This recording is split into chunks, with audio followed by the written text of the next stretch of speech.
A billionaire black CEO sat quietly in first class, expecting the luxury he paid thousands for. But when the flight attendant smirked and told him there was no meal for him, the entire cabin froze. Hours later, when the plane landed, that same crew had no idea their careers were about to end. What happened next shocked the whole airline industry. The humiliation at 30,000 feet. Imagine paying thousands of dollars for a first-class ticket, expecting comfort, luxury, and respect, only to be told, sorry, not for you. That's exactly what happened to David Carter, one of the most successful black CEOs in America. David wasn't just wealthy, he was a self-made billionaire. Born in a struggling household in a small town, he grew up with very little.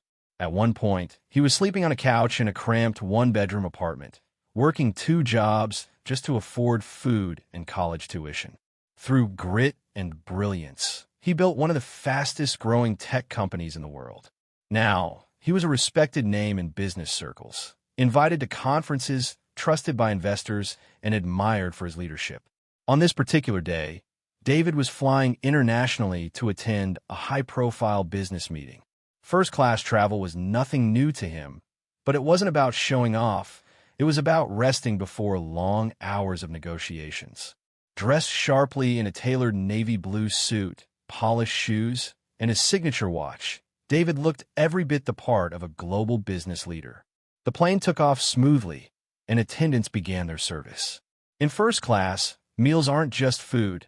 They're gourmet experiences, fine wine, plated dishes, and attentive service. David smiled politely, waiting as the attendants moved down the aisle. When they reached him, however, something strange happened. The lead attendant leaned down and whispered coldly, "I'm sorry, sir, we've run out of meals for you." David blinked, stunned. "Excuse me? How is that possible?" The attendant straightened her back, crossing her arms slightly as though bracing for confrontation. "Well, we didn't get enough loaded. You'll just have to go without. Maybe next time, book earlier." Her words carried a sharpness that made David's stomach twist. Book earlier? He had booked his ticket weeks in advance, long before many of the people sitting around him. He glanced down the aisle. Other passengers were being served steak, salmon, and carefully plated sides. Some of them had even upgraded last minute at the gate. Yet here he was, denied the same courtesy. David pressed calmly, "I paid for this seat, just like everyone else. I booked in advance. Surely you have something left." The attendant's smirk returned. "There's nothing I can do. Please don't make a scene." Passengers nearby shifted uncomfortably. Some pretended not to listen. Others stole glances at him.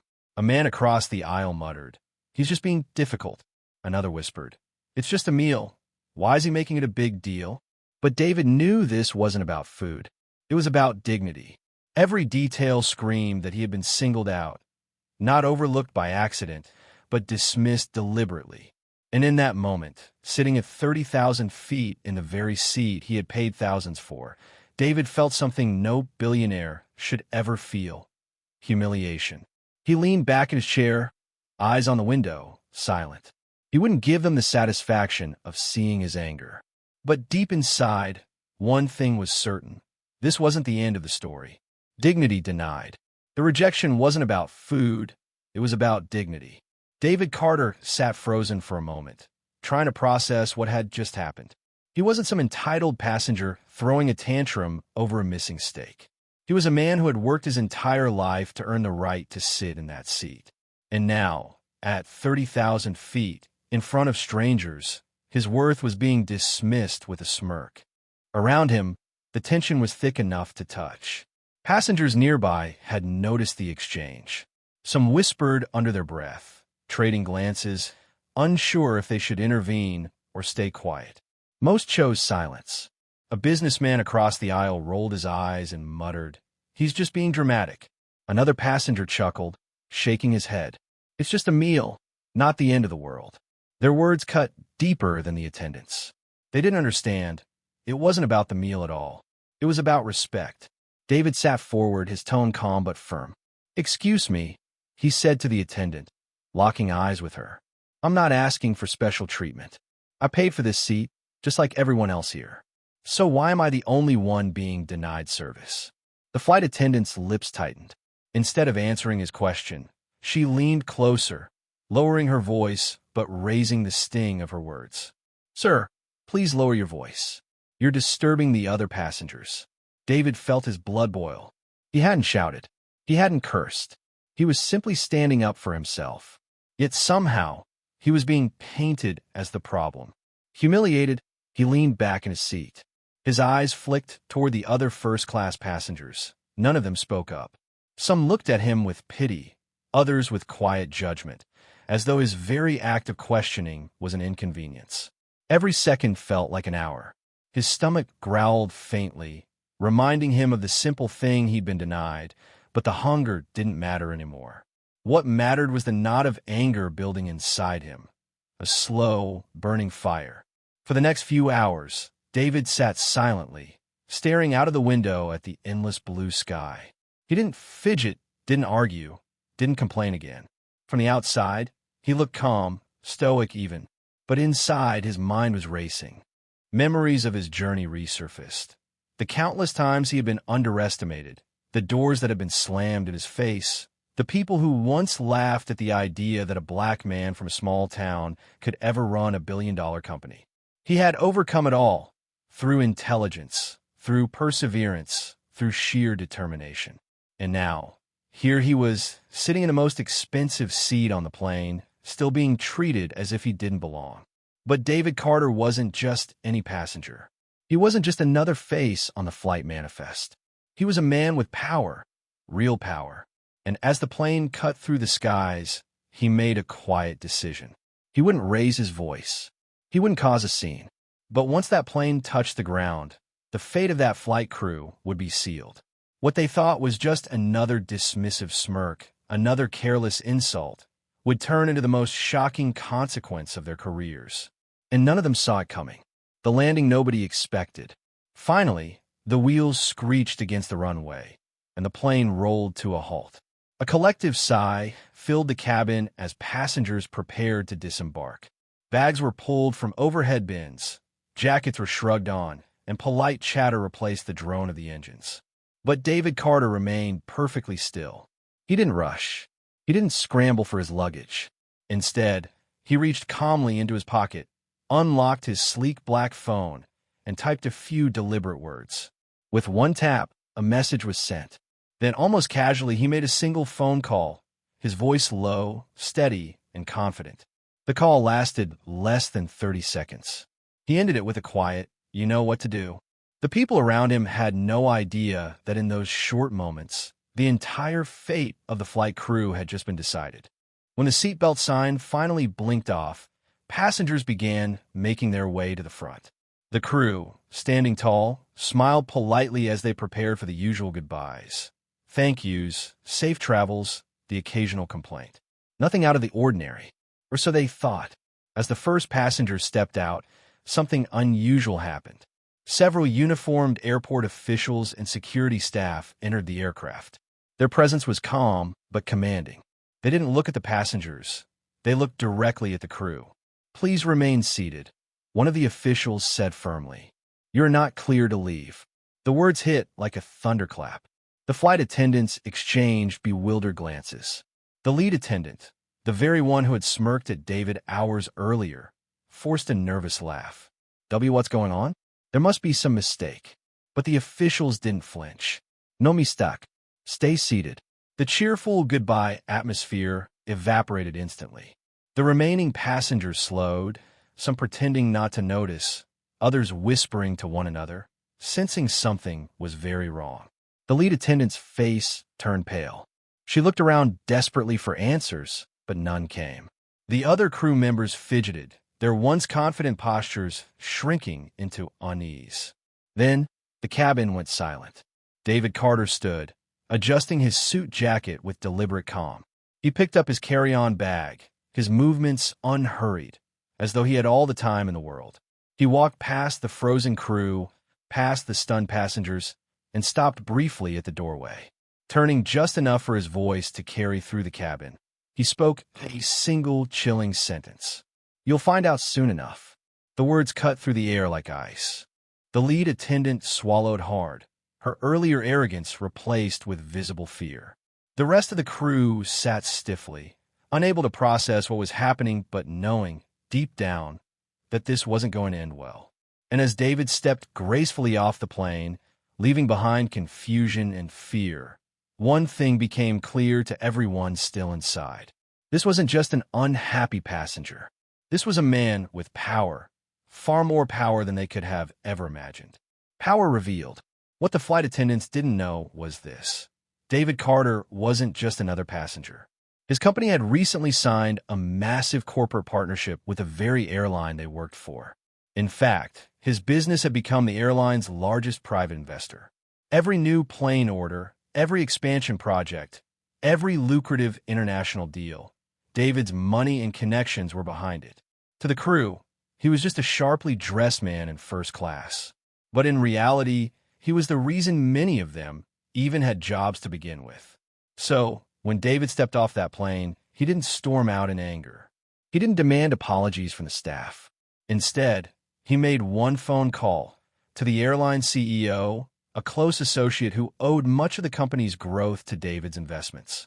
The conversation was short, sharp, and devastating. "Let me tell you exactly what happened," David began, recounting every word, every smirk, every dismissive gesture from the attendants. He didn't exaggerate. He didn't need to. The truth was damning enough. And unlike a normal customer complaint that might end up buried in a report, this one carried the weight of millions of dollars. The CEO listened in silence. By the time David finished, the decision was already made. The airline couldn't afford to let their biggest investor feel disrespected. If David walked away, so would his funding. And without him, their competitors would eat them alive. The order came down swiftly, like a hammer. That entire flight crew was to be terminated, effective immediately. Within hours, the staff were pulled aside by their managers and informed of their dismissal. Shock rippled through the airline. Some employees whispered that it was too harsh, that losing their jobs over one incident was unfair. Others argued it was justice, plain and simple. After all, respect should be the foundation of customer service, especially in first class. As the news spread, debates erupted online. Social media buzzed with headlines. Black CEO gets entire flight crew fired after first-class disrespect. Too harsh or too fair.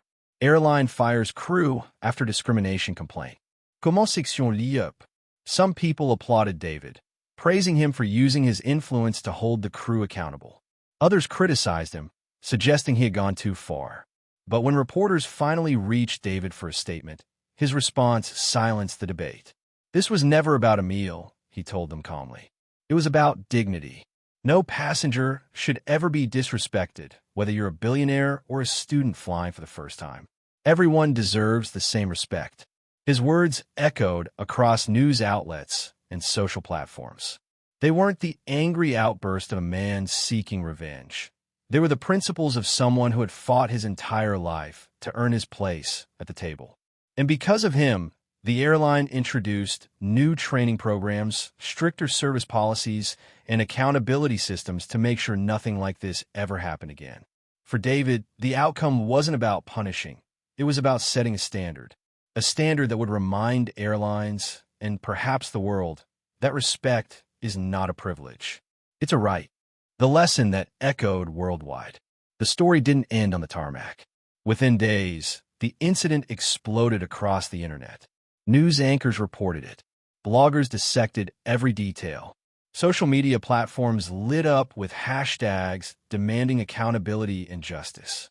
Suddenly, what had begun as a quiet humiliation at 30,000 feet had transformed into a global conversation about dignity, race, and respect in customer service. Some praised David Carter, hailing him as a hero who used his influence to stand up against discrimination. He didn't just fight for himself, one commentator wrote. He fought for every traveler who's ever been ignored, belittled, or disrespected. Others, however, questioned whether he had gone too far, firing an entire crew over one mistake. A critic argued, "That's excessive. People deserve second chances." The debate raged on, But one fact was undeniable. The airline reacted immediately, under pressure from the public, and, more importantly, from their most powerful investor. They rolled out sweeping changes. New training programs emphasized respect, equality, and professionalism. Supervisors were assigned to monitor service standards on international flights. And company leadership made it clear there would be zero tolerance for discrimination, no matter how subtle. Airline staff whispered about it behind closed doors. Some resented David, claiming he had ruined careers. Others quietly admitted the truth. If the crew had treated him fairly, none of this would have happened. Meanwhile, David continued traveling for business, but he did so with a quiet determination. He didn't gloat. He didn't celebrate the firing. Instead, he carried a message with him everywhere he went. In interviews, when asked if he regretted his actions, he always gave the same answer. Respect is not optional. He explained it simply. Money can buy you a seat, but respect should come free. Whether you're in first class or the last row, whether you're wearing a suit or jeans, whether you're a billionaire or a student, everyone deserves to be treated with dignity. Those words struck a chord. They weren't just about air travel. They were about life, about workplaces, about schools, about every space where people too often measure worth by appearance or assumptions. The story became more than just gossip. It became a lesson, a cautionary tale for employees in every industry. Never underestimate the person standing in front of you. That quiet customer, that overlooked guest, that dismissed passenger. They may hold more power than you could ever imagine. And for the crew who had laughed off David's request, the lesson was devastatingly personal. Overnight, their arrogance cost them their jobs, their reputations, and their place in an industry they had once taken for granted. David never sought revenge. What he sought was accountability. And though opinions differed, one truth echoed far beyond that single flight. Respect is the one ticket that should never be denied. Before we dive in, don't forget to hit that like button and subscribe to the channel. Your support helps us bring more powerful stories just like this one. So take a second now, and let's get into it.